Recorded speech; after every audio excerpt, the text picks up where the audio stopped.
Well, Coach, I know we're getting close here. State runners up last year. First, I guess out of the chute, how much have y'all talked about that? Maybe that kind of burning out there for you guys. We really hadn't talked about it a lot, other than just moving on from last year. It's a new team. As far as we lost some kids last year, but these guys have understood that you can't dwell on the past. You got to keep moving and going forward. So. We really hadn't talked about it a lot. We're just trying to take care of ourselves and worry about what's going on now in this season. I know that y'all are big proponents of weight room, getting things done in the off season. How is that going for you? The summer workouts went very well. We work out at 6 o'clock in the morning. We had probably about right at 82, 83 in the weight room every morning, the whole summer, 4 days a week, Monday through Thursday. So you can't ask for anything more than that. They dedicate themselves to the off season. They got bigger, got faster, got stronger. And, we're just hoping we can carry that on into the season. You mentioned 82, 83 guys. I guess what's your varsity roster going to end up looking like numbers-wise? Right now, we had a couple of guys drop off at the camp, so we'll probably dress right at about 72, 73. That's got to be a big number for you. It is. It's a big number, but the kids have came out, they want to play football here in Bamberg. So, we don't turn any kid around. We try to keep them all as much as we can. But, it's a big number for us. But, we'll split some of them up and drop them down with that new 4-quarter rule where they can't play 8 quarters. So we'll drop a couple of them down and play JV. So a couple of games there we might not dress, probably about 50, 53, somewhere up in there. All right. I know springtime we were talking about who your quarterback's going to be. I guess I'll ask you again. Who's your quarterback? Quarterback, we hadn't solidified a true starting quarterback. Right now we got to do a quarterback system going, if you want to call it that. Hunter Etheridge and Savalas Can both been taking equal reps right now in practice. At the scrimmage the other day, they both had the same amount of series.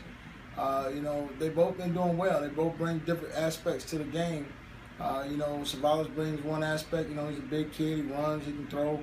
Hunter's more of a thrower than he is a runner. But that helps out also because we can sit back there, hand the ball off, be able to throw the ball with him back there. So they both bring. We're just gonna have different packages for both of them and try to go and see how far we can ride it before when we have to say okay, we got to go with this kid full time right now. But we're just gonna go with the dual quarterback system and give them both equal shares at it because Savalas plays defense and. He's going to get tired, so you got to have somebody in the fold ready to go anyway. Yeah, I was going to ask you, if you get late into the season with that, would you still be comfortable with running both of them out there? Oh, yeah, I'll definitely be comfortable running both of them because they both put in an equal amount of work. And like I said, Savalas plays defense. He's going to have a break. Returns kicks, returns punts. He's going to have a break. You don't want to take a kid and wear him out and just say, I got to keep him on the field all the time and know he's tired. So Hunter's done a great job to be able to come in and be able to keep us going offensively, so I feel comfortable with it. Well, I know the running game is always going to make you go, and you got to be happy with what you've got coming back there from a running back standpoint and offensive line. Oh, yeah. Offensive line-wise, we're bigger up front. We lost a couple of kids up front, but we're replacing with some guys that have had some playing time last year, and I think they've done a great job in the offseason getting themselves strong and bigger. So they're going to carry us. Drew's the leader up there on that front, so, he got those guys where they're believing in what we do. We simplify the offense for them, and right now all we ask them to do is just go full speed at whatever you're doing.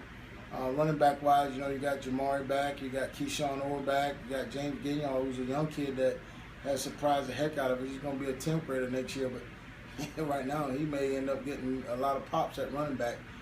He's looked good in the offseason. He's had a great offseason. So we got three good running backs back there that we can use back there in this spread offense that we're running. So we'll see how it goes. Jumping over to defense, I know probably the most notable one you lost was LaSamuel, and he was able to change some games for you. Yeah. I guess how do you see, things shaking out there, and who you're looking at to step in for him? We lost LaSamuel. We got some young kids that we put in there. We're bigger at that defensive end spot now, which helps us against the run a little bit. We're not as tall as we were with LaSamuel up there, but those guys up front, Coach Wilson, Coach Manigault done a great job of grooming those guys, saying, there's no more Samuel. So, you guys have got to be the ones to step in and play. And we've done a great job there. The biggest concern, that really ain't a big concern, is up front. The biggest concern is in the secondary. To us, A.J. McDonald was a big loss for us, because he controlled everything from the backside. And right now we're trying to groom Dejon Bamberg, who's outside linebacker, trying to groom him into being a safety. And, you know, he's made the adjustments well, but it's still, you know, it's a little slow of getting calls in, you know, getting us lined up where we need to be lined up just because it's new to him. But if he can work out, I think that'll take care of the whole problem over there on defense. All right, well, wrapping it up here, Coach, all the guys you got back, your record last year, where you finished up last year, obviously probably going to be picked pretty high expectations. You comfortable with that? You know, we set expectations high for our kids here anyway, but, you know, we don't think about right now where we're ranked or where we're starting the season on, because it's always the end product. Where do you finish up at, not where you start at. You know, we've been in a situation where we started 1-5 and ended up playing for a lower state championship. So our kids understand that, you know, we just want to get better each and every week. You know, we don't want to just come in and try and peak out early and say, oh, you know, we're undefeated, but we ain't got any better. So they know that it's all about the finished product. We just got to keep grinding and keep grinding and keep grinding until we can make it to the playoffs, and then from there we'll see how it goes. All right, and last thing, one note on the schedule here. In your region, I guess, does it go through Allendale again? Oh, yeah, you know, Allendale, you know, it goes through Allendale. You got to pick them. They're in the same boat we're in. You know, they had a young squad last year just like we did. I tell you, you know, Elster, Branchford, you can't overlook them. I think Bowman's got a new coach, so, you know, for us, we can't take anybody lightly right now. So our guys are just, they're geared up, ready to go, but they're just going to take it one game at a time.